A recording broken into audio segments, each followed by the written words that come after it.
Tirupati RTC bus stand auto union తరఫున మాట్లాడుతున్నాం. మద్దర్పూడి విజయ్ కుమార్.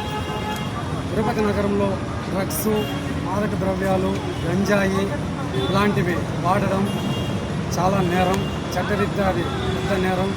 అలాగే ఎవరైనా వాడుతున్న మన డ్రైవర్లు కానీ, మన సహచరులు కానీ, మన వాళ్ళు ఎవరైనా చూస్తే పోలీసు శాఖ వారికి ఈ నెంబర్కి వెంటనే కాల్ చేసి తెలియజేసి తిరుపతి పవిత్రతని కాపాడాలనేసి, అలాగే రాష్ట్ర వ్యాప్తంగా గంజాయిని నిర్మూలించాలనేసి ప్రభుత్వం పెద్ద దృఢ సంకల్పంతో చేస్తున్న ఈ కార్యక్రమానికి మన ఆటో కార్మికులుగా, మన ఆటో యూనియన్గా ప్రతి ఒక్కరూ సహకరించి ఈ టోల్ ఫ్రీ నంబర్ 1972కి కాల్ చేసి తెలియజేయాల్సిందిగా ప్రతి ఒక్కరిని కోరుతున్నాం.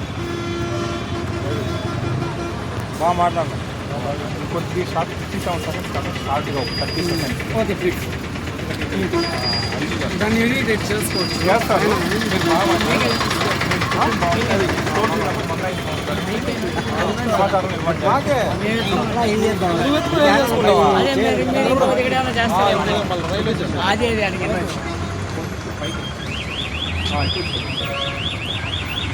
తిరుపతి నగరంలో ఎవరైనా సరే గంజాయి కానీ, మాదక ద్రవ్యాలు కానీ, వివిధ రసాయనాలు ఏవైనా వాడేవారు ఉంటే మనకు తెలిసిన వెంటనే పోలీసు వారికి 1972 1972కి కాల్ చేసి సమాచారం ఇవ్వాల్సిందిగా ప్రతి ఒక్కరిని మన ఆటో వర్కర్స్గా కోరడమైనది.